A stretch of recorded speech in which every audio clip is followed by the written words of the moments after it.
दोस्तों, जैसा कि आप जानते हैं, रेलवे ग्रुप डी में 32,000 से भी अधिक सीटों पर शानदार भर्ती निकाली गई है, जिसके लिए अभी आवेदन प्रक्रिया स्टार्ट किए गए हैं। काफी सारे कैंडिडेट को अभी मैं देख रहा हूं कि फॉर्म भरने में कई प्रकार की अलग अलग उन्हें समस्या का सामना करना पड़ रहा है।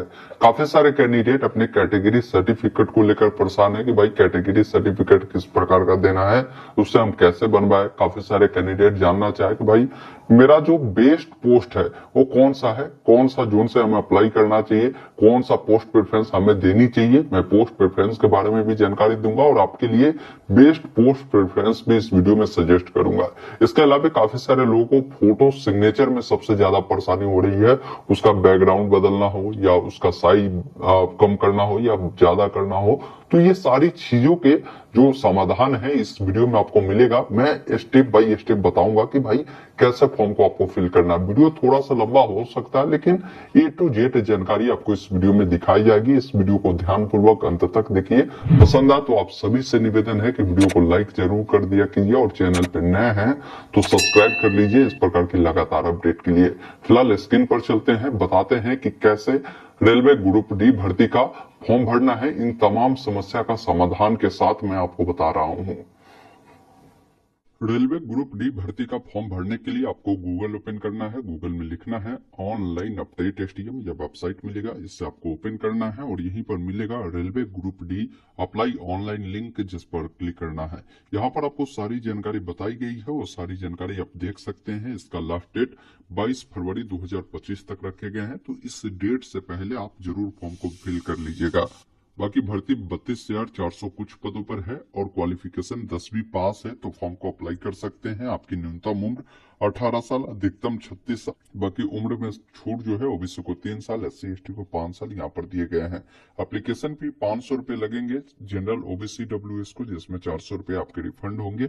एससी एसटी डब्ल्यूएस को जो लगेंगे वो 250 लगेंगे, 250 रुपए रिफंड होंगे। तो ये सारी चीजें देखने के बाद अगर आपको अप्लाई करना है तो यहीं पर ऑनलाइन अप्लाई का लिंक है।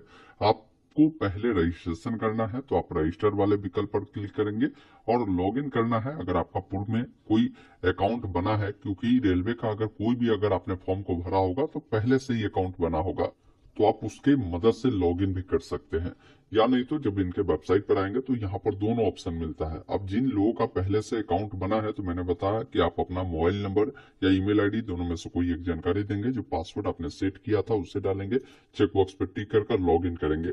अगर मान लीजिए आपको पासवर्ड नहीं पता है तो फॉरगेट पासवर्ड पे क्लिक करेंगे, अपना मोबाइल नंबर, ईमेल आईडी, जो भी डेट ऑफ बर्थ है उससे डालेंगे, चेकबॉक्स पे टिक कर प्रोसीड करेंगे तो आपके ईमेल पर पासवर्ड भी भेज दिया जाता है, उसके मदद से लॉग इन करेंगे। लेकिन जो लोग नए हैं जिनको अपना रजिस्ट्रेशन करना है तो आपको एक ऑप्शन मिलता है क्रिएट एन अकाउंट का, जिस पर आपको क्लिक करना है। दोस्तों, यदि आप रेलवे ग्रुप डी भर्ती का फॉर्म भरे हुए हैं और आप इसके बेहतर तैयारी के लिए बेस्ट बुक खोज रहे हैं तो ये बुक आप देख पा रहे होंगे, ये चक्षु प्रकाशन के द्वारा निकाला गया है। ये काफी शानदार बुक है आप सभी की रेलवे ग्रुप डी भर्ती को लेकर, क्योंकि इस बुक में खास बात क्या है कि इसमें आपको 2500 से भी अधिक बहुविकल्पीय प्रश्न व्याख्यात्मक हल सहित मिलते हैं। आपको शॉर्ट पेपर भी मिलते हैं व्याख्यात्मक हल सहित। इसके अलावा 25 सेट प्रैक्टिस भी मिलते हैं और मैंने देखा है कि हर चीजों को इन्होंने काफी बारीकी ढंगों से बताया है, जिससे आपको तैयारी करने में काफी सहूलियत होगी। आप इस बुक को ले सकते हैं। इस बुक के अलावा अगर आप अलग अलग बुक भी लेना चाहते हैं, जैसे कोई कैंडिडेट सामान्य ज्ञान का बुक लेना चाहता है तो वो भी ले सकता है, अलग अलग ये मिल जाएगा। इसमें 500 से भी अधिक बहुविकल्पीय प्रश्न व्याख्यात्मक हल सहित आपको देखने को मिल जाएगा। इसके अलावा अगर आपको मैथ का बुक इसका लेना है तो मैथ का बुक भी ले सकते हैं, 400 से भी अधिक बहुविकल्पीय प्रश्न व्याख्यात्मक हल सहित मिल जाएगा। अगर रीजनिंग का बुक लेना तो ये भी आप ले सकते हैं। ये सारा बुक अलग अलग भी आपको मिल जाता है। तो ये बुक जो भी लेना है आपको, आप अपने नजदीकी किसी भी दुकान से जाकर ले सकते हैं, या आप वीडियो डिस्क्रिप्शन में दिए गए लिंक के माध्यम से घर बैठे भी इस बुक को मंगवा सकते हैं और अपनी बेहतर तैयारी कर सकते हैं। तो यहाँ पर बोला भी जाता है कि अगर आपने पूर्व में किसी भी प्रकार की रेलवे की कोई फॉर्म भरा था तो आपका अकाउंट पहले से ही बना होगा, तो वही यूजर आईडी पासवर्ड की मदद से लॉग इन करें। लेकिन आपका कोई अकाउंट है ही नहीं तो आप सिंपली ओके करें और नए सिरे से आप रजिस्ट्रेशन कर सकते हैं, जिसमें सबसे पहले नेशनलिटी में इंडियन चयन करना है। पर्सनल इन्फॉर्मेशन में आपका जो भी नाम है आप अपना पूरा नाम लिखेंगे, उसी नाम को दोबारा से डालेंगे। अगर आपने कभी भी नाम चेंज किया तो इस करेंगे, नहीं किया तो नो वाले विकल्प पर क्लिक करेंगे। जो भी आपका डेट ऑफ बर्थ होगा यहाँ पर कैलेंडर मिलता है। सबसे पहले जो भी साल हो, जो भी आपका महीना हो, आप इसको यहाँ से बढ़ा घटा सकते हैं और जो भी डेट हो उसको इस प्रकार चयन करेंगे। उसे दोबारा से डालना है, जेंडर बताएंगे, लड़का है तो मेल, लड़की है तो फीमेल चुनेंगे। उससे दोबारा से आपको डालने की जरूरत होगी। पिताजी का नाम देना है, पिताजी का नाम दोबारा से डालना है। माता जी का नाम देना है, माता जी का नाम दोबारा से डालना है। आपका जो भी ईमेल आईडी है, ईमेल आईडी डालेंगे और एक ऑप्शन मिलता है जनरेट ईमेल ओटीपी, जिस पर क्लिक करेंगे तो ईमेल पर ओटीपी जाएगा, उससे डालकर वेरीफाई करेंगे। इसी अकॉर्डिंग आपको अपना मोबाइल नंबर देना है, उस पर भी ओटीपी अनवाना है और ओटीपी को डालकर वेरीफाई करेंगे। फिर यहाँ पर क्या है कि आपको अपना आधार नंबर देनी है और यहाँ पर एक ऑप्शन मिलता है जनरेट आधार ओटीपी, जिस पर क्लिक करना है। तो ऐसे स्थिति में आपके आधार से मोबाइल नंबर लिंक होना जरूरी है, तभी आपका आधार वेरिफिकेशन होगा। तो जैसे ओटीपी को डालकर वेरीफाई करेंगे तो आधार भी वेरीफाई हो जाएगा। इस चेकबॉक्स पर टिक करना है। अब आपको एक पासवर्ड क्रिएट करना होगा, जिसमें आपको एबीसीडी का कोई भी बड़ा अक्षर, कोई भी छोटा अक्षर, कोई भी सिंबल, कोई भी अंक आपको उपयोग करना है। उसी पासवर्ड को दोबारा डालना है। I am an not robot पे टिक करेंगे। एक ऑप्शन मिलता है preview and create an account का, जिस पर क्लिक करेंगे तो आपकी जो भी जानकारी है उसका प्रीव्यू आएगा। प्रीव्यू में सारी जानकारी देखने के बाद आपको सबमिट कर देना है। फिर आपका रजिस्ट्रेशन कंप्लीट हो जाता है। फिर जब रजिस्ट्रेशन हो जाता है तो आपको लॉगिन वाला पेज आ जाएगा, या लॉगिन वाले पर आकर आप यहाँ पर जब आप आएंगे तो जो मोबाइल नंबर, ईमेल आईडी अभी आपने दिया है रजिस्ट्रेशन के लिए वो डालेंगे। पासवर्ड जो भी आपने सेट किया है उसे डालेंगे। चेकबॉक्स पर टिक कर लॉगिन वाले विकल्प पर क्लिक करेंगे। अब जैसे ही आप लॉगिन करते हैं तो आपके सामने यहाँ पर इस प्रकार डैशबोर्ड खुलता है। एक ऑप्शन मिलता है ऑनलाइन एप्लीकेशन का, जिस पर क्लिक करना है, जिसमें आपको लास्ट डेट भी बताया गया है कि 22 फरवरी तक इसका फॉर्म भरना है। अब यहाँ पर आपको बताना है कि किस आरआरबी से आपको अप्लाई करना है। देखिए, कभी कभी यहाँ से सिलेक्ट नहीं होगा तो आपको नीचे में जो ऑनलाइन एप्लीकेशन का ऑप्शन है इस पर टिक करना है और आपको जिस भी आरआरबी से अप्लाई करना है उस आरआरबी को आप चयन करेंगे। अब मैं कहूंगा कि आरआरबी को चयन करने से पहले इसका नोटिफिकेशन अवश्य देख ले कि किस आरआरबी में कितनी भर्ती है। तो यहाँ पर डिटेल नोटिफिकेशन का लिंक है, आप इस पर क्लिक करेंगे, जिसमें आपको नोटिफिकेशन के 52 नंबर पेज से अलग अलग आरआरबी वाइज जानकारी दिया है। जैसे देखिए, WR मुंबई में जो भर्ती है, किस कैटेगरी के लिए, किस पोस्ट में कितनी भर्ती है वो जानकारी आप देख पाएंगे। टोटल कितनी भर्ती है वो जानकारी बताया गया है कि 4672 सीटें यहाँ पर रखे गए हैं। इसके अलावा जयपुर में देखेंगे कुल भर्ती कितनी है, 1433 है, वो आप देख पाएंगे। और इसके अलावा अगला जो है हुबली में कितनी भर्ती है वो जानकारी आप देख सकते हैं। तो इस अकॉर्डिंग जानकारी को नोटिफिकेशन से देख लेंगे। वैसे मैं आपको लगभग हर जोन का लगभग सीटें बताया है कि भाई कहाँ कितनी सीटें है, वो आप यहाँ पर देख पा रहे होंगे। अब आपको देखना है कि आपको कहाँ से अप्लाई करना है। बाकी आगे मैं बात करूंगा कि बेस्ट जो पोस्ट का प्रेफरेंस है वो कौन है, कौन सा पोस्ट आपको डालनी चाहिए, वो सारी चीजें आगे मैं डिस्कस करूंगा। तो आप अपने अकॉर्डिंग जिस भी आपको जोन से अप्लाई करना है आप उस जोन को यहाँ से चयन करेंगे। मैं किसी एक जोन को चयन करता हूँ आपको समझाने के लिए। आपको जो जोन चुनना है उसको चुनेंगे। चेकबॉक्स पर टिक करने के बाद नेक्स्ट वाले विकल्प पर क्लिक करना है, जिसमें देखेंगे आपकी जो लगभग जानकारी है यहाँ पर फिलअप रहता है। अब यहाँ पर कुछ जानकारी बतानी है कि आप मैरिड है या अनमैरिड है, वो जानकारी सिलेक्ट करेंगे। रिलीजन बताएंगे कि किस धर्म से बिलोंग करते हैं, हिंदू, मुस्लिम, क्रिश्चियन, सिख, बौद्ध, जो भी है आप उसको चयन करेंगे।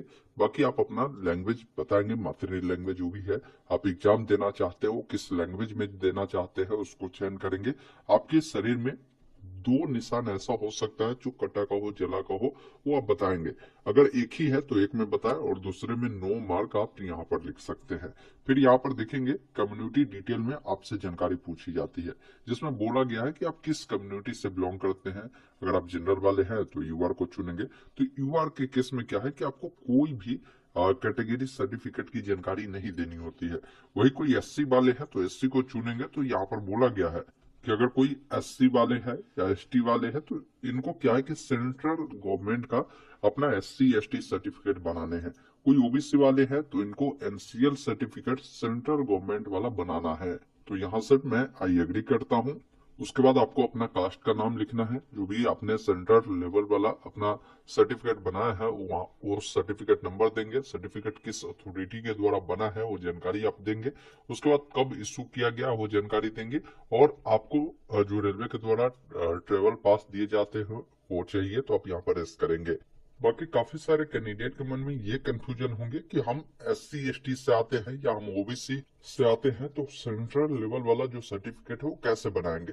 तो देखिए साथियों, इसके लिए मैंने एक प्लेलिस्ट बना दिया है। आप चैनल के लोगो पे जब आप क्लिक करेंगे तो आपको यहाँ पर एक प्लेलिस्ट का कैटेगरी मिलेगा। आप इस पर जब क्लिक करेंगे तो आपको वो सारा वीडियो मिलेगा रेलवे ग्रुप डी वैकेंसी 2025 वाले प्लेलिस्ट में। यहाँ से आकर SC ST सर्टिफिकेट कैसे बनाएंगे वो देख पाएंगे, पोस्ट प्रेफरेंस के बारे में जानना है वो जान पाएंगे, डॉक्यूमेंट क्या क्या लग रहे हैं वो जान पाएंगे, साथ में OBC NCL कैसे बनाना है वो जान पाएंगे, फोटो सिग्नेचर में परेशानी हो रही है वो जान पाएंगे, मोबाइल से भरना है उसके बारे में जानना तो इसको देख सकते हैं। तो सारा वीडियो यहाँ पर मिल जाएंगे, उसको देखकर आप अपना सेंट्रल लेवल वाला सर्टिफिकेट बना लेंगे।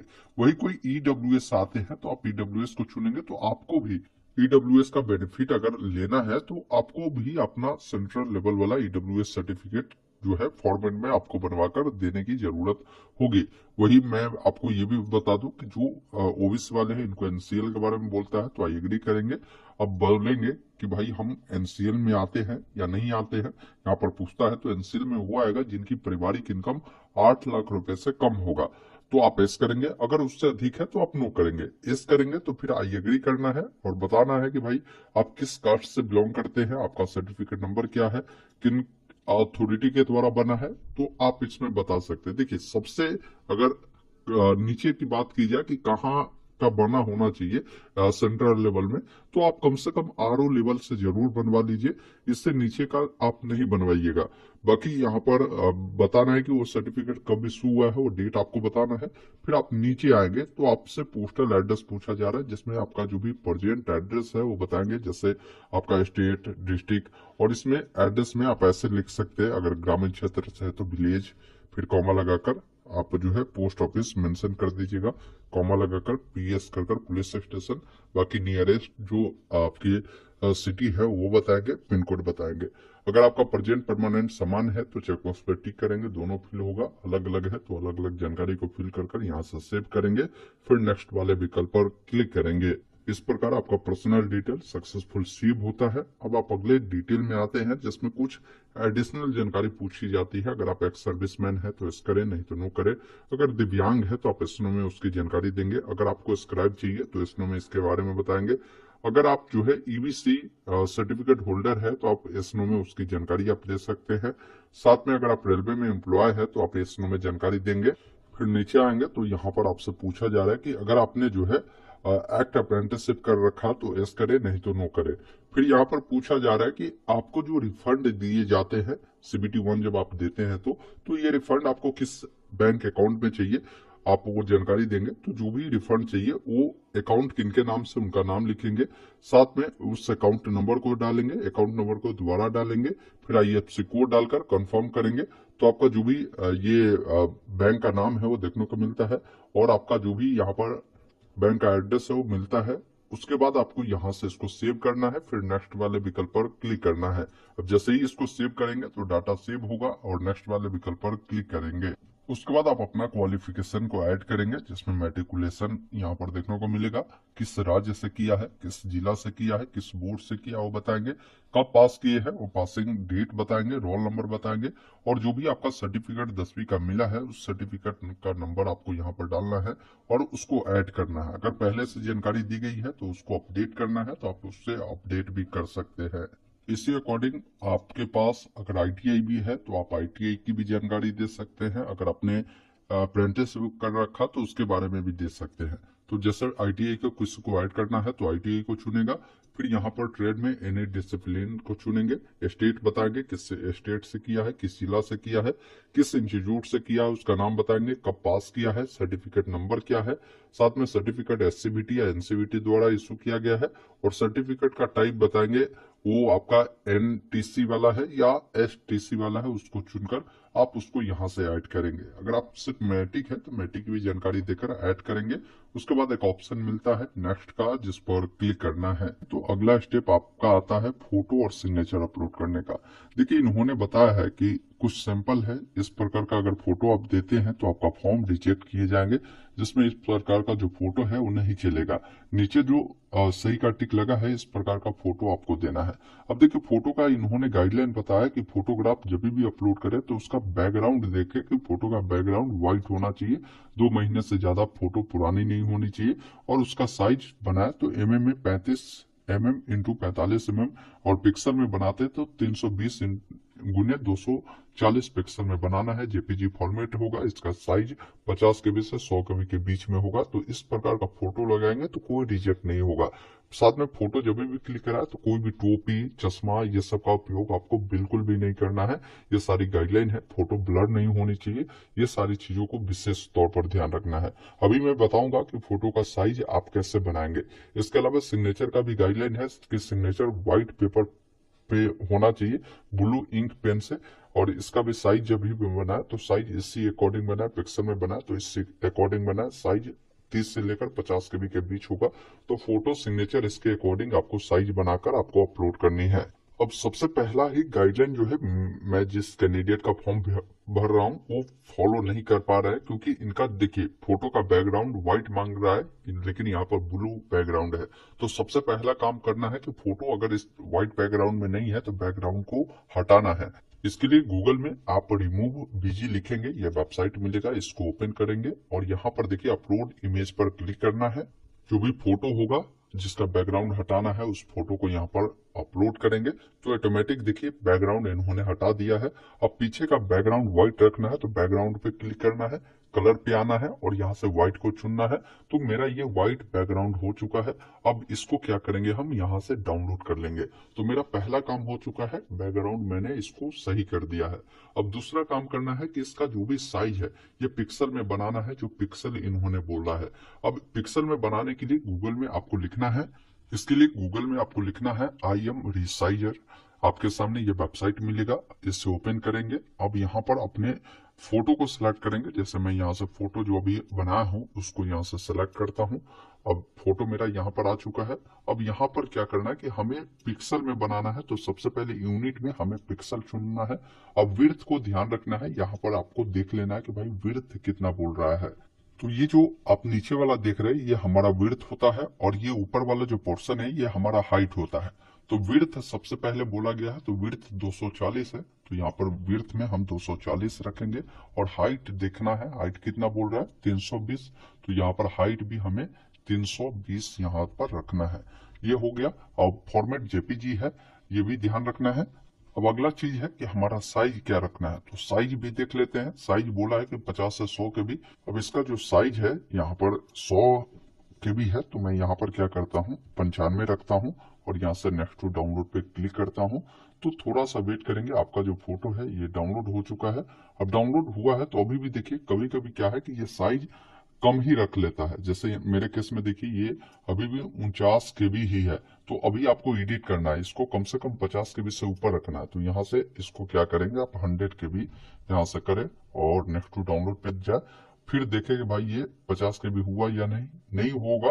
तो ऐसी स्थिति में भी एक और सोल्यूशन है इसका। इसके लिए गूगल में आप लिखेंगे इमेज इंक्रीज साइज। आपके सामने ये वेबसाइट दिखेगा, इससे ओपन करेंगे और यहाँ से सेलेक्ट इमेज पर क्लिक करेंगे। जो फोटो है आप उस फोटो को यहाँ से सेलेक्ट करेंगे।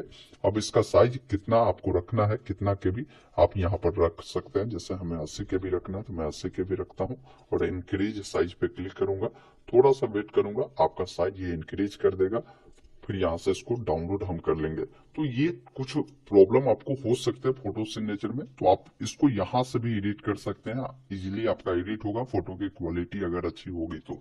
फिर आप कोशिश करें कि जो फोटो अभी आपने सारा कुछ किया है तो उसको आप यहाँ पर सेलेक्ट करें, तो फिर आपका फोटो यहाँ पर शो होना शुरू होगा। अगर इसमें भी अभी भी क्रॉप आपको करनी है तो यहाँ पर जूम इन जूम आउट का ऑप्शन है, आप यहाँ से जूम इन जूम आउट कर सकते हैं। मेरा सही है तो मैं सही वाले टिक पर क्लिक करूंगा और थोड़ा सा वेट करेंगे तो देखेंगे आपका फोटो जो है सक्सेसफुली यहाँ पर अपलोड हो चुका है, बिल्कुल गाइडलाइन के अकॉर्डिंग। अब इसी अकॉर्डिंग सिग्नेचर को भी बनाना है, तो सिग्नेचर का भी आपको जो विड्थ है 140 है और हाइट 60 है। पुनः आपको इस वेबसाइट पर आना है, IM रिसाइज पर। आपको इस वेबसाइट को ओपन करना है। जहां भी आपका सिग्नेचर है यहाँ से सिलेक्ट वाले पे जाकर सिग्नेचर को सिलेक्ट करेंगे। यहाँ से आपको पिक्सल कर लेना है और यहाँ पर जो विड्थ रखना है 140 और हाइट कितना है 60 है, तो आप इसको इससे अकॉर्डिंग रखेंगे। और नेक्स्ट टू यहाँ पर इसका साइज भी आपको देख लेना है, तो साइज जितना भी मांगा जाए, साइज बोला गया 30 से 50 के भी, तो आप यहाँ पर अपने अकॉर्डिंग, जैसे मैं 45 के भी यहाँ पर रखता हूँ और नेक्स्ट टू डाउनलोड पे क्लिक करूंगा। आप थोड़ा सा कम बेस भी कर जब यहाँ से नेक्स्ट टू डाउनलोड करेंगे तो यहाँ पर दिखा देगा कि कितना केबी में ये आ रहा है। तो फिर आप चाहे तो यहाँ से इसको चेंज कर बढ़ा भी सकते हैं, ज्यादा हो रहा है तो यहाँ से भी घटा सकते हैं। अगर यहाँ से बढ़ घट नहीं रहा तो उसके लिए दोबारा काम करना है। इमेज इंक्रीज साइज वाले जो वेबसाइट है इसको आपको ओपन करना है और जो भी आपका सिग्नेचर हो या फोटो हो जिसका भी साइज बढ़ाना है उसको सिलेक्ट करेंगे। अब जितना भी केबी में आपको चाहिए आप यहाँ पर उससे लिखेंगे और इंक्रीज साइज पे क्लिक करेंगे। थोड़ा सा आपको वेट करना है, आपका जो साइज है वो बढ़कर आ जाएगा। अब यहीं पर आपको डाउनलोड करने का भी ऑप्शन जो है आपको मिल जाएगा, आप इस डाउनलोड वाले विकल्प पर क्लिक करेंगे। अब उस सिग्नेचर को यहाँ पर क्या करेंगे, अपलोड करेंगे, तो आपका सिग्नेचर यहाँ पर शो होगा। अगर इसमें भी आपको क्रॉप व्रॉप करनी है तो कर सकते हैं, सही है तो आप यहाँ से सही वाले टिक पर क्लिक करेंगे, देखेंगे आपका जो सिग्नेचर है वो शो करेगा। अब जैसे ही आप सेव करेंगे तो इस प्रकार देखेंगे आपका फोटो सिग्नेचर सक्सेसफुली यहाँ पर अपलोड हो चुके हैं। अब नेक्स्ट वाले विकल्प पर क्लिक करेंगे। अब उसके बाद आप अगले स्टेप में आते हैं। आप जिस भी पोस्ट के लिए एलिजिबल होते हैं और जिस जोन से अप्लाई कर रहे हैं उस जोन में जो भी पोस्ट रखे गए होंगे वो सारा पोस्ट आपको मिलता है। जैसे 14 प्रकार के अलग अलग इसमें पोस्ट है, तो आपको कौन सा पोस्ट पहले रखना है ये आपको पहले डिसाइड करना होगा। तो इसके लिए मैं आप सभी को बता दूं, मैंने एक बेस्ट जो है आप सभी के लिए पोस्ट प्रेफरेंस बना रखा है। आप चाहे तो इस अकॉर्डिंग पोस्ट का प्रेफरेंस आप रख सकते हैं। जैसे सबसे अच्छा जो पोस्ट है मैंने सबसे ऊपर उससे रखा है, उससे जो अच्छा पोस्ट है उसको मैंने रखा है। तो इस अकॉर्डिंग मैंने 14 प्रकार का अलग अलग पोस्टों के बारे में बताया है। आप इस अकॉर्डिंग भी पोस्ट का प्रेफरेंस दे सकते हैं। पहला पोस्ट आप जो है पॉइंट को दे सकते हैं। ये अच्छी भर्ती ग्रुप डी में होती है, इसमें ज्यादा आपको परेशानी नहीं होगी। इसके अलावा देखेंगे आपके वर्कशॉप के जितने भी पोस्ट है वो सारे अच्छे होते हैं, इनको भी पोस्ट प्रेफरेंस में आप टॉप पे रख सकते हैं। कैरेज वैगन का भी आप पोस्ट को रख सकते हैं। साथ में जो लोको शेड होते हैं इलेक्ट्रिक वाला उसमें भी आप जा सकते हैं, जिसमें जो भी इलेक्ट्रिक इंजन होते हैं वो सब बनते हैं। इसके अलावा डीजल इंजन जो बनते हैं उसमें आप जा सकते हैं। इसके अलावा आपको जो है ऑपरेशन वाले में भी आप जा सकते हैं। तो ये पोस्ट जो है ये कुछ अच्छे पोस्ट है जिसका मैंने प्रेफरेंस आपको दिया है, आप इसको रखेंगे। सबसे लास्ट में ध्यान रखेंगे कि आप जो है ट्रैक मेंटेनेंस का रखें, जो कि रेलवे ग्रुप डी में ये पोस्ट इसलिए मैं कहता हूँ कि पीछे रखें क्योंकि इसमें काम थोड़ा सा डिफिकल्टी वाला होता है। आपको ट्रैक पे आपको दे दिए जाते हैं कि ट्रैक का मेंटेनेंस का काम है, मतलब कहीं भी कोई डैमेज होता है तो ये आपको देख रेख होता है। आपको 5 किलोमीटर 3 किलोमीटर का एक रेंज दे दिया जाता है कि यहाँ का आपका पूरा काम करना है, तो आपको जाकर वो सारी चीजें देखनी होगी। इसके अलावा ट्रैक मैकेनिक का काम होता है, इसमें भी थोड़ा सा डिफिकल्टी है। तो ये 2 पोस्ट का प्रेफरेंस आप नीचे रखें, ये विशेष रूप से ध्यान रखें। बाकी इस अकॉर्डिंग जैसे यहाँ पर दिया गया पोस्ट प्रेफरेंस वैसे आप चुन सकते हैं। तो इसमें देख लीजिए आपको जो पहले रखना है, मैंने आपको बताया भी कि आप उसके सामने जो प्लस का ऑप्शन है आप इसको जब क्लिक करेंगे तो यहाँ पर ये ऐड हो जाएगा। फिर 2 नंबर में जिसको आपको रखना है उसके सामने यहाँ पर जाए प्लस पे क्लिक करें, वो आपको ऐड हो जाएगा। 3 नंबर में जिसको रखना है उसको रखे, 4 नंबर में जिसको रखना है उसको रखे, 5 नंबर में जिसको रखना है उसको रखे। मान लीजिए ये मैंने यहाँ रख दिया, जिसको ऊपर ले जाना है तो इसको पकड़कर ऊपर जब करेंगे तो यहाँ पर ऊपर आपको आ जाएगा। तो इस अकॉर्डिंग आप पोस्ट का प्रेफरेंस आप डालें और ध्यान रखें कि सारा पोस्ट का प्रेफरेंस आप डाल दीजिएगा, कोई भी छोड़ना नहीं है। जो आपको पसंद नहीं है उस पोस्ट को आप नीचे रखिए, सबसे नीचे रखिए, लेकिन डालना सभी पोस्ट को है, ये विशेष रूप से ध्यान रखना है। फिर इस चेक बॉक्स पे टिक करना है, फिर नीचे आना है, इस चेक बॉक्स पे भी टिक करना है। फॉर्म आप कहाँ से फिल कर रहे हैं उस पैलेस का नाम आपको यहाँ पर लिखना है, किस डेट को भर रहे हो डेट मिलता है, बाकी सिग्नेचर आपका मिलता है। अब इसको यहाँ से आपको सेव करना है। इस प्रकार पोस्ट प्रेफरेंस आपका सेव होता है। उसके बाद एक बार प्रीव्यू जरूर देखना है, प्रीव्यू एप्लीकेशन पर क्लिक करना है। प्रीव्यू में आपकी सारी जानकारी सही है या नहीं है, क्योंकि कोई भी जानकारी गलत है तो अभी एडिट का ऑप्शन है, आप एडिट कर सकते हैं। जानकारी सही है तो इस चेक बॉक्स पर टिक करना है। एक ऑप्शन मिलता है सबमिट का, जिस पर क्लिक करना है। अब आपके कैटेगरी के अकॉर्डिंग जो भी पेमेंट लगता है वो पेमेंट देखने को मिलता है। एक ऑप्शन मिलता है पे विथ SBI ई-पे, जिस पर क्लिक करना है। अब आपको जैसे भी पेमेंट करना है, debit card, credit card, net banking, UPI, उस माध्यम को चुनेंगे। जैसे हम यूपीआई चुनते हैं, जिसमें आपको दो ऑप्शन है, आप यूपीआई आईडी से करना चाहते हैं या क्यूआर कोड को, उसको चुनकर आप पे नाउ पे क्लिक करेंगे। क्यूआर कोड को स्कैन कर पेमेंट करेंगे और इसका जो प्रिंट आउट है मिलेगा, उसको निकाल कर रख लेना है। या आपको भविष्य में कभी भी इसका प्रिंट लेना हो तो यहीं पर देखिए एप्लीकेशन हिस्ट्री पे क्लिक करेंगे और यहीं पर जो भर्ती के लिए आपने ग्रुप डी के लिए अप्लाई किया है, यहाँ पर आपको देखने को मिलता है व्यू एप्लीकेशन, जिस पर क्लिक करना है और जो इसका प्रिंट आउट है वो आपके सामने रहेगा। इसका प्रिंट लेकर अपने पास सुरक्षित रख लेंगे। दोस्तों, अभी आपने देखा, मैंने आपको सारी प्रोसेस बताया कि कैसे रेलवे ग्रुप डी भर्ती का फॉर्म आपको फिल करना है। उम्मीद करता हूं आपने पूरी जानकारी समझा होगा। तो वीडियो को लाइक शेयर जरूर कर दीजिएगा। कहीं भी कोई डाउट है आप कमेंट बॉक्स में जरूर लिखिएगा। वीडियो देखने के लिए बहुत बहुत धन्यवाद। जय हिंद।